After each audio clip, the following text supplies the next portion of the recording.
అందరికీ నమస్కారం. నేను మీ షణ్ముఖ్. ఏపీలో కాక్రోచ్ జనతా పార్టీ డిమాండ్ ఏంటి అనేటువంటి విషయం పైన ఈరోజు విశ్లేషణ చేసుకునేటువంటి ప్రయత్నం చేద్దాం. మరి ఒకవైపు దేశంలో కాక్రోచ్ జనతా పార్టీకి సంబంధించినటువంటి విద్యార్థులు ధర్నాలు, రాస్తారోకోలు, పోరాటాలు ఎన్ని రకాలుగా చేయాలో అన్నీ చేసి లాస్ట్కు కేంద్ర ప్రభుత్వ విద్యాశాఖ మంత్రి అయినటువంటి ధర్మేంద్ర ప్రధాన్ గారు రిజైన్ చేసే వరకు వాళ్ళ యొక్క పోరాటం ఆగలేదు. సరే, మరి దీని కారణాలు ఏమైనప్పటికీ ఇది ప్రభుత్వానికి వ్యతిరేకమా లేకపోతే సానుకూలత అనే విషయాలన్నీ పక్కన పెడితే, సో ఇప్పుడు కేంద్ర ప్రభుత్వంలో జరిగినటువంటి దేశవ్యాప్తంగా జరిగినటువంటి విషయాల పరంగా చూస్తే ప్రతి యూత్లోనూ ఇప్పుడు ఒక అవేర్నెస్ వచ్చింది.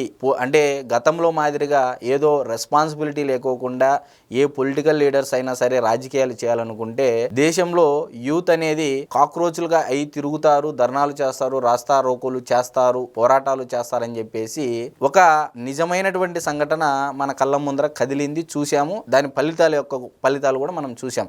అయితే ఇక్కడ ప్రధానంగా మనము దేశం గురించి మాట్లాడేదానికంటే ముందు రాష్ట్రంలో, ఆంధ్రప్రదేశ్ రాష్ట్రంలో కాక్రోచ్ జనతా పార్టీ యొక్క డిమాండ్ ఏంటి అంటే, ఈరోజు జగన్మోహన్ రెడ్డి గారు ప్రజాప్రతినిధిగా ఎన్నికై, జగన్మోహన్ రెడ్డి గారు అంటే వైసీపీ పార్టీ తరఫున జగన్మోహన్ రెడ్డి గారు కాక 10 మంది ఎమ్మెల్యేలు కూడా ప్రజాప్రతినిధులుగా ఎన్నుకోవడం జరిగింది. మరి వారి నియోజకవర్గాల్లో సమస్యల పట్ల అసెంబ్లీకి వెళ్ళకోకుండా డుమ్మా కొట్టినందువల్ల మరి ఏపీలో ఉన్నటువంటి కాక్రోచ్ జనతా పార్టీ వైసీపీ పైన పోరు చేయాలి, ధర్నాలు చేయాలి, రాస్తారోకోలు చేయాలి అని చెప్పేసి కాక్రోచ్ జనతా పార్టీని కూడా నేను కోరుతా ఉన్నా. మరి రాష్ట్రంలో ఈ 2 ఏళ్ల కాల వ్యవధిలో ప్రతిపక్ష పాత్ర కూడా పోషించలేనటువంటి వైసీపీ పార్టీ మరి కాక్రోచ్ జనతా పార్టీ పోషించాలని చెప్పేసి నేను కోరుతా ఉన్నా. మరి నిజంగా ఒక నియోజకవర్గంలో, ఒక పులివెందుల నియోజకవర్గమే చూసుకుందామండి, పులివెందుల నియోజకవర్గ ప్రజల సమస్యలు అసెంబ్లీకి వెళ్ళకోకుండా ఏ విధంగా ప్రజల బాధలను తీరుస్తారు? సరే, మరి పులివెందుల నియోజకవర్గంలో ప్రజా దర్బార్ అని చెప్పేసి జగన్మోహన్ రెడ్డి గారు ఇప్పటికి 3 సార్లు పెట్టడం జరిగింది. పోనీ సమస్యలు ఏమైనా తీరుస్తున్నారా?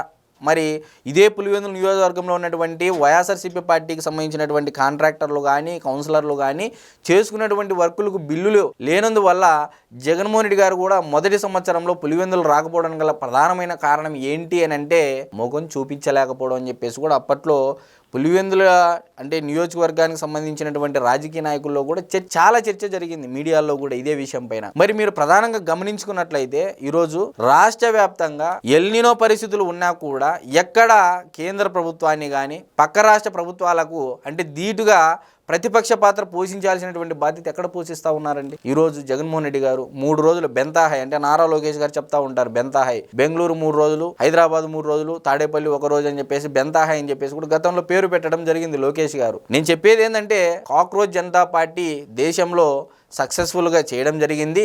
మరి రాష్ట్రంలో కూడా ఈరోజు ఆంధ్రప్రదేశ్ రాష్ట్రంలో కూడా ప్రతిపక్ష పాత్ర పోషించలేనటువంటి వైసీపీ పార్టీ పైన కూడా పోరాటాలు చేయాలని చెప్పేసి నేను కూడా కోరుతా ఉన్నా. మరి ఈరోజు గతంలో జగన్మోహన్ రెడ్డి గారి హయాంలో జరిగినటువంటి హత్యల పైన, జగన్మోహన్ రెడ్డి గారి హయాంలో జరిగినటువంటి విధ్వంసం పైన, జగన్మోహన్ రెడ్డి గారి హయాంలో సాగునీటి ప్రాజెక్టుల విధ్వంసం పైన ఏ అంశము చూసుకున్నా కూడా ఈరోజు రాష్ట్రంలో ప్రతి ఒక్క చోట గత 5 ఏళ్ల పరిపాలనా కాలంలో విధ్వంసం విధ్వంసం విధ్వంసం. మరి 2,70,000 కోట్ల రూపాయలు డీబీటీ ద్వారా ఇచ్చామని చెప్పేసి అంటున్నారు. మరి దాదాపు 9 లక్షల కోట్ల రూపాయలు అప్పులు చేశారు. జీతాలకు పోగా, పథకాలకు పోగా మిగిలినటువంటి డబ్బు ఎక్కడ పోయిందని చెప్పేసి కాక్రోచ్ జనతా పార్టీ వాళ్ళు ధర్నాలు చేయాలని చెప్పేసి, పోరాటాలు చేయాలని చెప్పేసి కూడా నేను కోరుతా ఉన్నా.